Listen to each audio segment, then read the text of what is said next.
Hey, architecture firm owners and emerging leaders. Get ready for unparalleled insight into the development of a world-class architecture firm and a worldwide organization driving the digital transformation of the design and construction industry.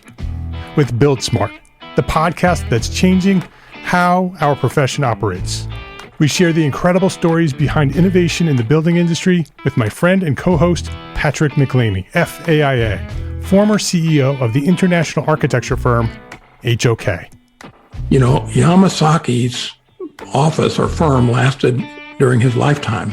And when he passed away, I think that was the end of the Yamasaki office. Helmut did not want that. He wanted a firm that would live out and grow beyond the founders. In Season 1, discover the untold stories behind HOK's meteoric rise, from 150 employees in St. Louis to a powerhouse with over 1,900 staff members and 27 offices worldwide. You know, they weren't as polite as the Kojima people. That was just boom. And anytime you have a creditor, whether it's Kojima or the bank, that wants their money, unless you can raise money someplace else, you are out of business. Bankrupt. And hold on tight for Season 2, where Patrick takes us on a new adventure as chairman of Building Smart International, shaping the future of digital transformation in the design, construction, and operation of built assets. Ian Howell, Ken Harold, and I, Ken was my technical representative from HOK. The three of us took a tour of Europe of 5 cities in 5 days. Very busy time. Simply follow the link in the show notes to subscribe to Build Smart now and uncover lessons that will transform you and your architecture firm.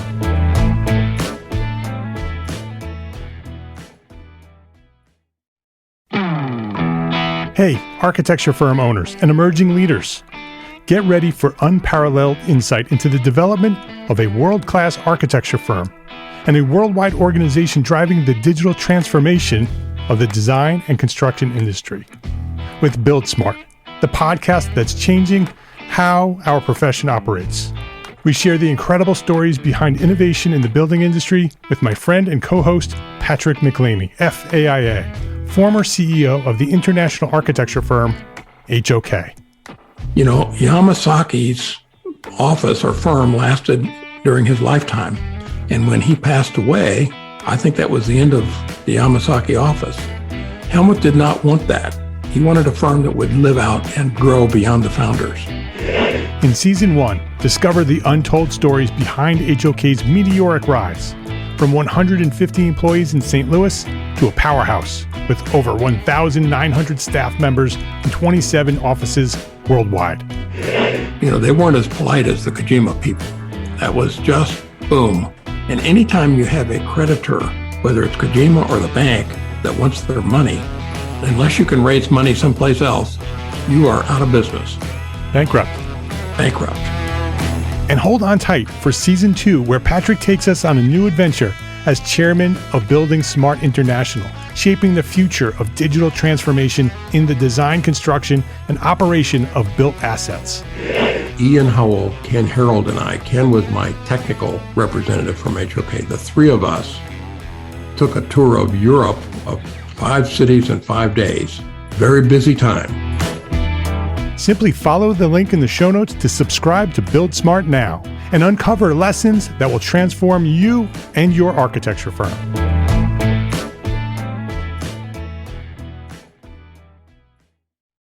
Hey, this is Mark, and before we start this episode, I have some very important business to handle. A very big milestone is rapidly approaching here at the Entree Architect Podcast.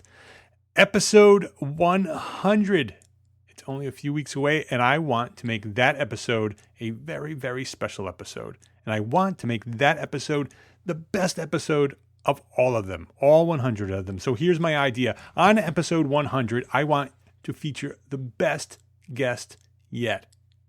I want to feature you, the Entree Architect community.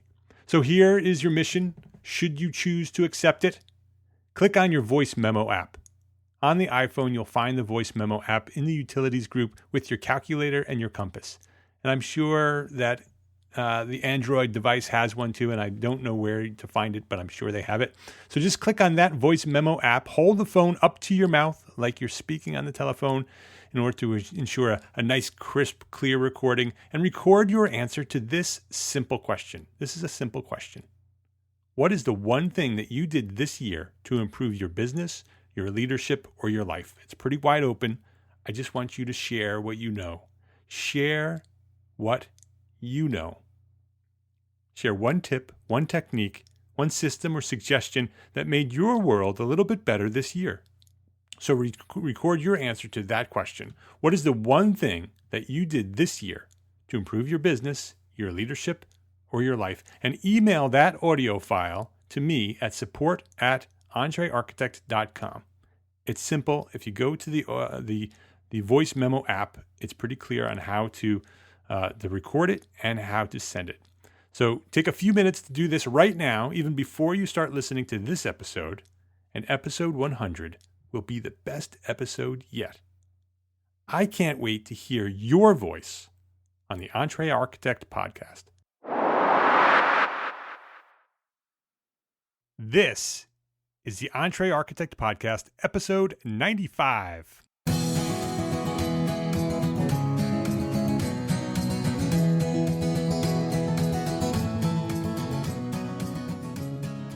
Welcome back to the Entre Architect podcast. My name is Mark R. LePage, and this is the podcast dedicated to a successful life as a small firm architect. Whether you have plans to someday start your own firm, whether you're in the process of launching a startup, or you might be an experienced small firm architect just trying to make a difference, this podcast is for you.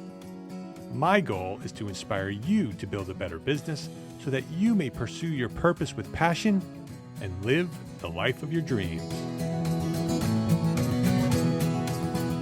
Throughout the process of delivering a typical architecture project, there is a series of touch points that our clients experience. The level of development and intention and management at each one of these points of contact determines the overall satisfaction of our clients. This week on the Entre Architect podcast, I will share 5 steps for managing your client's experience. This episode of the Entre Architect podcast is sponsored by ArchiSnapper, a great way to create and manage field reports. Learn more at entrearchitect.com/ArchiSnapper. And FreshBooks, the easiest way to send invoices, manage expenses, and track your time. Learn more at freshbooks.com/architect. So you've heard me say this before. Your story in the mind of your client is your brand. So how do we manage this story?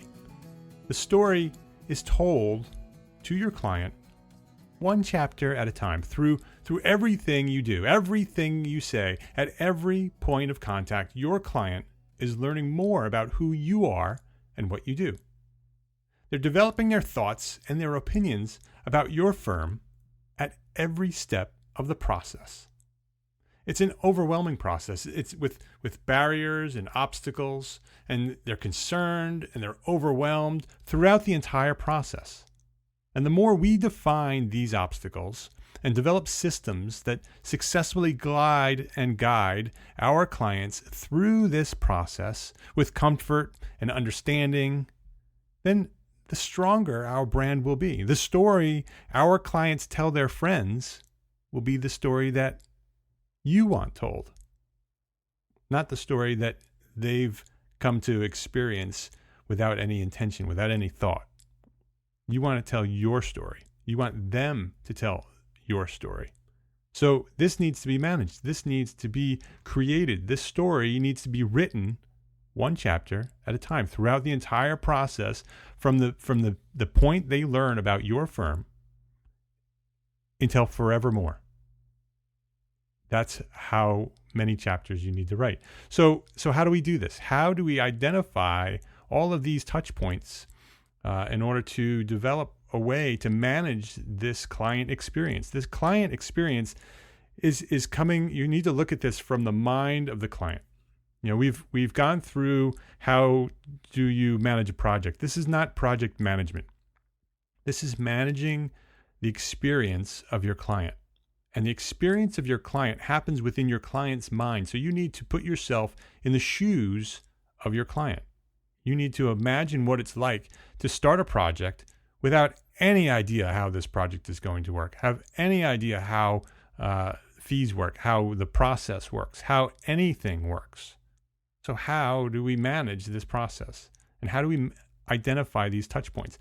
A touch point is every point of contact you have with this client. Okay, so what I'm going to do in this episode, I'm going to share 5 steps to manage this experience with your client. And the first step is to define your client experience in phases. So what is the process, a typical process that your client, not you as the architect, your client is going through when they start the idea that they're going to start a project. They want to start an architecture project. What is the first thing they do? So all the way through the process of finding you and then hiring you and then developing the project with you and then building the project with you and then after the building with you and then forever.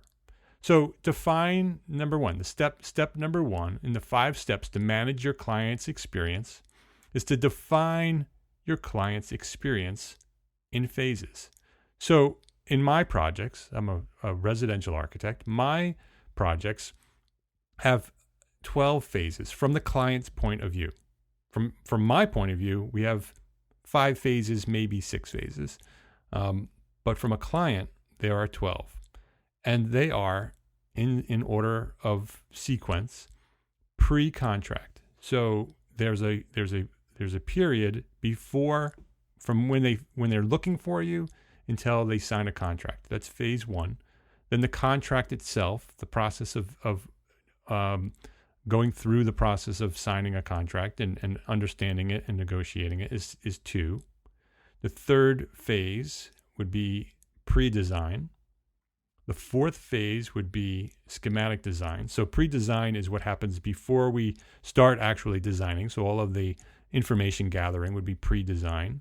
The 4th phase would be schematic design. So we put together some ideas. Then the 5th phase of the client's experience would be design development. So these sort of are in line with the architectural phases. So design development is the 5th phase.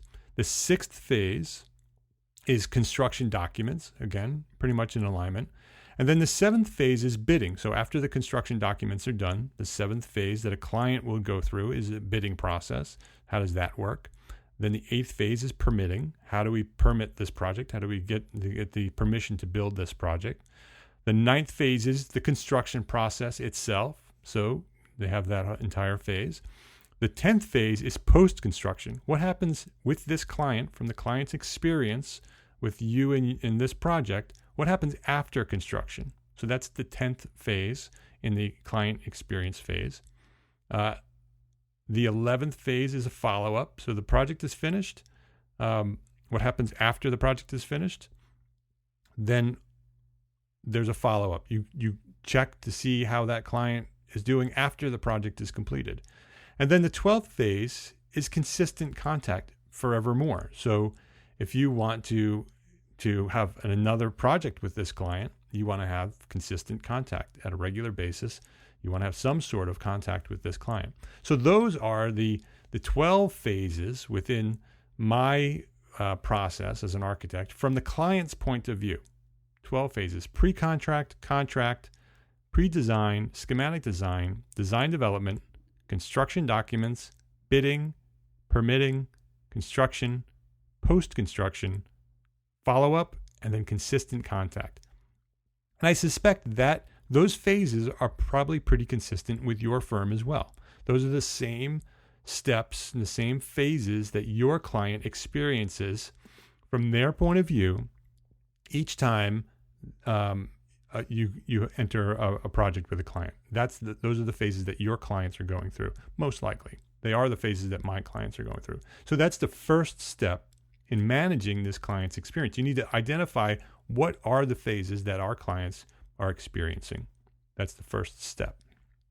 The second step is to list the touch points for each one of those phases. So each one of those 12 phases, there are multiple touch points. There are multiple points of contact that you have with your client, with your firm has with your client, or you have with your client. There are multiple touch points that your client is experiencing that you have control over.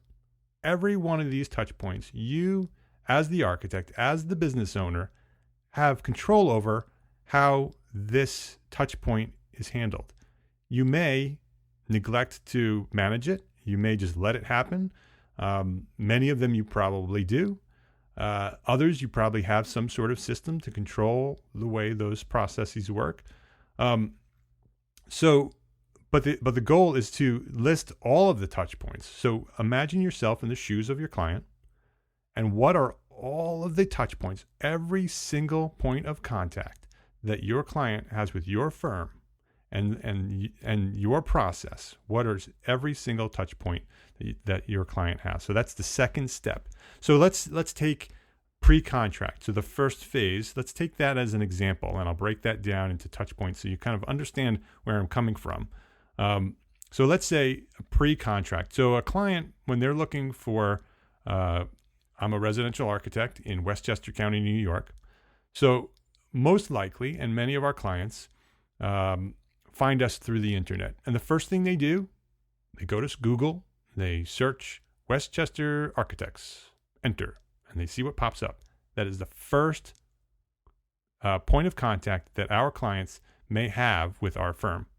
And so the first touch point would be Google search. What is the experience that client is having when they do that Google search? Some of that is within your control, some of it's not. The way your website is designed and developed will rank you in a certain order on that page. Where you land tells a story to your client. If you're number one on that Google search, that's going to very, very clearly tell one chapter of your story, as opposed to being on page 2 or at the bottom of page 1. Those are different stories. Those are different experiences that your client's going to have. It's their different opinion, different impression that you have, that your client will have about your firm. And so the first point of contact for pre-contract would be a Google search, potentially. The next step is they click that link and it takes them to your website. That is touch point number 2, right? So your website is now touch point number 2 within the pre-contract phase. What does your website look like? First impression, boom, right? That's important. What is the first thing they see? What is the first impression they get? That is something you can control. That is something that is going to tell a story to your client. What is that first impression? Is that first impression a bunch of flashy photos of your projects? Maybe. Is that first impression an ugly web page? Maybe. Is that first impression a way for your clients to ask you for more information? Maybe. But that's all within your control. So you need to look at your website and figure out how your website is developed and how it looks, how it works, how your client, your potential client at this point, experiences your website. It should not be developed from your point of view. It should be developed from your client's point of view. So the second point of contact in pre-design phase for my firm would be the website. The next one would be the initial contact. How from that website they learn something about our firm and they want to contact us. What is the process of them doing that? How easy is that? What is the experience that your client's going to have when they're looking for a way to contact you? Is that easy? Is that smooth? Is that pain-free? The next one would be the actual contact. Would be maybe it's the telephone call. Maybe they get the phone number is very easy to find and they call, and so that next touch point would be the telephone call. And then once you have that telephone call, there's a process that you should go through. What is that telephone call going to be like? That's something you can control again. that point of contact. That telephone call is going to tell another chapter to your story. What are you going to say? How are you going to lead this potential client through a process to get what they need from their point of view? Then scheduling an appointment, maybe visiting their home. So the next step would be scheduling an appointment. That's another point of contact. How does that scheduling process work? How easy is it to schedule that meeting? Then the meeting is scheduled and confirming the appointment. Maybe it's an email the day before, just confirming that we're on for tomorrow. I'll be there by, I'll be at this address at this time. Maybe that's the confirmation of that appointment. How easy is that? How consistent are you with confirming your appointments? Then the actual meeting. What is the process of meeting? What's the first impression you have or they have of you when you meet with them? When you ring their doorbell, if it's a residential project, and they open the door, what is the first impression they get? That's something you can control. That's going to be something that adds to the story of your firm. Then the interview process itself. How easy is that process? Are you answering the questions? Are you listening to what they're saying? Are you hearing what they're saying? Are you providing value back to them? When they are telling you what they're looking for, are you responding and acknowledging that you heard what they've said and then providing some sort of value? Again, something within your control, helping you tell the story about what your firm does and how it works within this first pre-contract phase. Then how do you close that meeting? So the meeting is over. How do you transition from that meeting to the next touch point? What is the process of that meeting close? Are there forms involved? Is there a next step that happens? Are there specific questions or specific steps that you may direct your client to in order to manage that experience and take them to the next step? I use a contact form. At the end of my meetings with a client, I use a contact form that I ask them to fill out with names and phone numbers, but it also asks things like, children's names and children's ages, so I can learn a little bit more about that family. I ask about pets and the pets' names. It gives me another opportunity to have another conversation and tell a story about who we are and what we're interested in. It also asks for things like, where did they hear about us? I'm interested in that, so I can learn from where they've heard of us. And so that meeting close and the tools and the resources you use to transition from the meeting to the next step. So that form sort of signifies that there's going to be a next step. They're providing information for me to provide a contract, to provide a proposal. And so that would be the next contact. Next touch point would be the actual proposal. So I go back to the studio and after closing that meeting and I prepare a proposal. How does that proposal get to our client? How does that client experience our proposal? Our proposal is emailed sooner than we promised it. And then we follow up that proposal with a hard copy. And so that there's an experience of receiving that proposal. There's a story that's being told by the way the proposal looks, the language within that proposal, our hybrid proposal that's offered on our website at entrearchitect.com/hybrid is very user-friendly. It's intended to make the process of going through the proposal very smooth and easy. It's written from the perspective of a client and how that client is going to receive this proposal. How, without me there, am I going to be able to control and manage the overwhelm they feel when they receive this proposal? If you're using a contract that's very long and with fine print and it looks very legalese, they get scared and they kind of back up and they get defensive. Those are obstacles. Those are barriers. If you can create an agreement that has the same language and similar language and protects you just as well, but it looks friendly and it doesn't look as intimidating, that process is eased and smoothed out. And so the proposal, and that's the next touch point. Then after the proposal is a follow-up. I've talked about our sales system before on the podcast. That's all part of our sales system. the proposal and the proposal follow-up. If you don't follow up, there's a good chance you're not going to get the project because they're going to think that you don't care, that you don't really want the project. So what does that follow-up consist of? Is that a telephone call? Is that an email? Is that a letter? How do you follow up on your proposal to confirm that you're interested in this project and to request any additional questions that you may be able to answer? Then the final touch point in this pre-contract phase, before there's a contract, is the contract signing itself. How does that contract get executed? How do our clients endorse that contract? The hybrid proposal allows us to take that proposal. When they sign that proposal, it actually becomes our contract. So I eliminated an entire step in the process. That it's huge. I go from the old way we used to do it, where we would send out a letter of proposal, say, here's what we're going to do, and here's how much it's going to cost, and do you want to work with us? They say yes, then I have to go back, and I have to actually draft up an agreement, and I put together the agreement, and I send that, and I have to get it. So I eliminate that whole process. I send them a proposal. If they like it, they sign it, they send it back to us, and we get started. And that is listing the touch points. So the second step in managing your client's experience. So the first step is define the client experience in phases. The second step is to list the touch points for each one of those phases. So what I just went through just now is all the touch points for just the first phase. Just the first phase. That's just the pre-contract phase.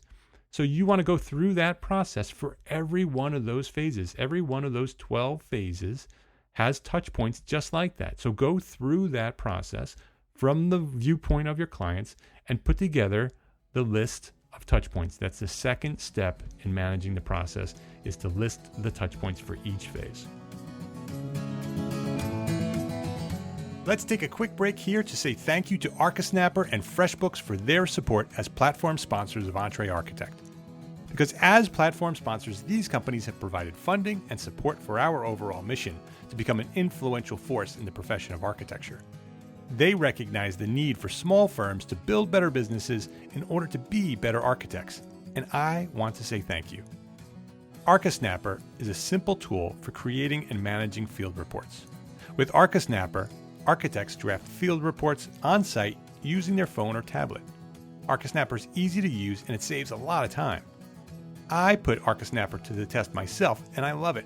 Once I set it up and I understood all the features and how it works, it's become a part of my regular workflow at project meetings.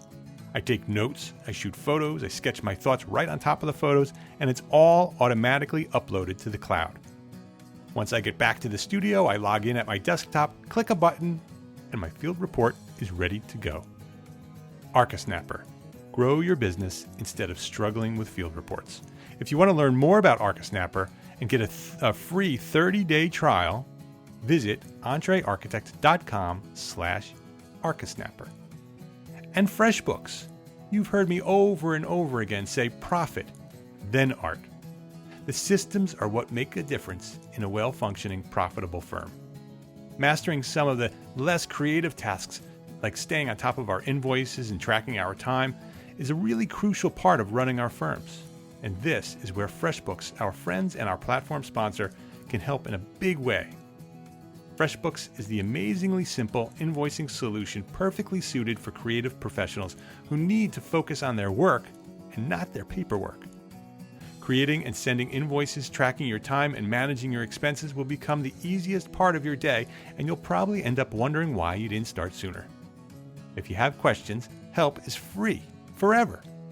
And you can always count on FreshBooks' award-winning support rock stars to go above and beyond whatever you need, anytime. And I tested them myself. They answered my call on the first ring, and I had my issue resolved within minutes. It was beautiful. To try FreshBooks free for 30 days, just go to freshbooks.com/architect and enter EntreArchitect in the How Did You Hear About Us section. The third step is now to develop a system that manages each one of those touch points. So now you have a list of touch points for every phase. This is probably a really long list, something that you do over time. You might want to prioritize and decide which ones you're going to do. What are the most important, most influential, most impactful touch points that you can help write your story, and then develop a system for that touch point. How do you control the process of that touch point? How do you manage the experience that your client is going to have when they're going through that touch point? And you develop a system. And you do that by establishing routines. You already have routines for most of the things you do. You do them the same way every time. So you establish those routines. You write them down. You may have scripts. You may have already in your mind, this is what I say when I have an interview. This is what I say when I answer these questions. Those are scripts. You can write those scripts down because that's how you develop a system. You need to document it. So they may include forms.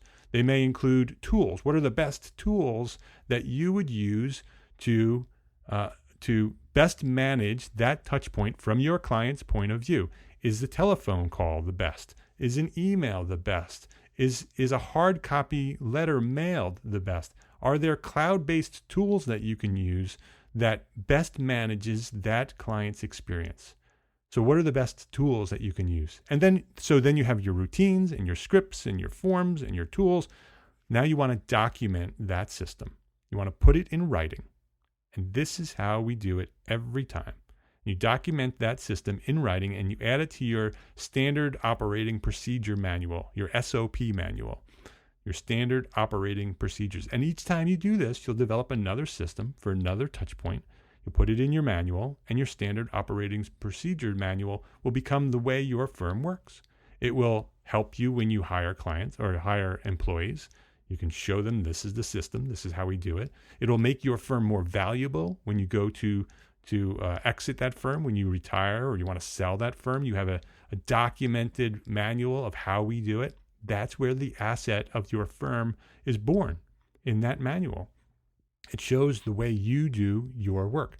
And so the third step in managing your client's experience is to develop a system for each one of those touch points, for each one of those phases. The fourth step is to refine that system. Because sometimes when we develop these systems and we try to put them into practice, they blow up in our face and they don't work and they backfire and they have unintended consequences. Sometimes they work great and we use them over and over again, and you just tweak them and you refine them and you make them a little bit better. Sometimes they don't. Sometimes they blow up. Sometimes they create new barriers or obstacles that didn't even exist, that we did not even expect.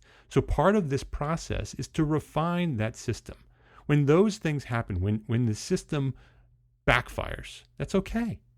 It's part of the process.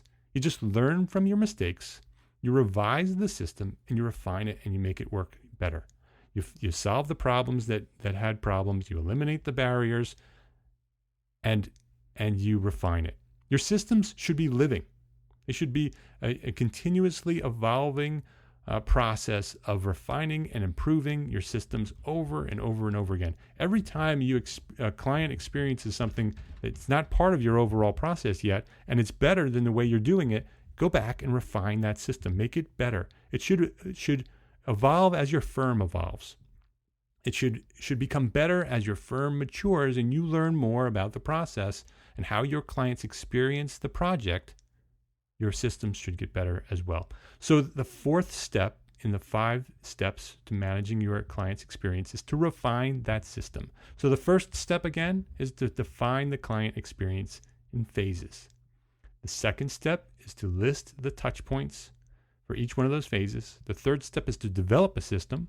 And the fourth step is to continuously revise and refine that system.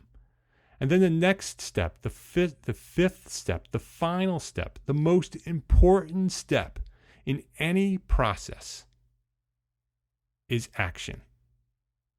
You need to use the system. If you follow these steps and you use these systems that you've developed, you will be in control of the experience that's presented to your client. You will be in control of your client's experience. You will manage your client's experience. You will be writing the story, chapter by chapter, in the mind of your client. And your story will be the story that your clients tell when they're sharing that amazing experience that they just had with their architect. because you've used the system. You've gone through this process, these 5 phases, these 5 steps to managing your client's experience. And your client will be so happy that you did this because they will have gone through such a wonderful experience, and they'll go tell everybody they know about this amazing experience. When their friends tell them about how difficult their architecture project was and how complicated it was, how overwhelming it was, and how this didn't work and how that didn't work, your clients will be able to say, I didn't experience that. Let me tell you how I experienced it. Let me tell you the story of this architect's firm. And that is the way you manage your client's experience. 5 steps. Define your client's experience.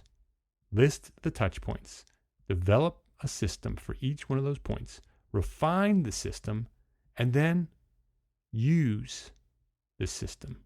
Use the system for each touch point. And your job will get easier. Your employee's job will get easier. Your firm will be more successful. Your firm will be more profitable. And your clients will be happy. And they will be your best referrals. So you have to remember that this exercise is from the client's point of view. That's very, very important. This is not project management.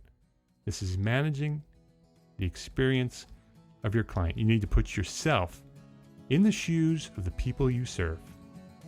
What are they experiencing? And how can you make that process better every step of the way? If you like this episode, please go to iTunes and leave me a review or a rating. EntreArchitect.com/iTunes will get you there. But even more important than that, and you hear me say this every episode, share this episode. Share it with your friends. EntreArchitect.com/episode 95. Share this one with your friends. Put it on Twitter. Put it on your Facebook feed. Send it to all your architect friends by email, EntreArchitect.com/episode 95. Complete show notes and a direct link to this download will be found at EntreArchitect.com/episode 95. And don't forget to send me your audio file and share what you know. I shared this idea with you last week. I talked about it in the beginning of the episode, and I received several great audio clips last week from the EntreArchitect community. It's your turn. It's your turn to share what you know. If you have received any value from the work that I've been doing here for the past couple of years, I ask you to pay it forward to your fellow small firm architects. Share what you know. I know for some of you, this is a scary thought to put your voice on audio and have it put on the podcast. Do this for me. Answer this question. What is the one thing that you did this year to improve your business, your leadership, or your life? Record your answer to that. Send it to me at support@entrearchitect.com. Do that right now, please. I appreciate you for all you do. I appreciate you for all the support and all the encouragement that I receive from the EntreArchitect community. And now it's your turn. Please send me your thoughts and share what you know. My name is Mark R. LePage, and I am an entrepreneur architect. And I'll see you next week. Have a great one.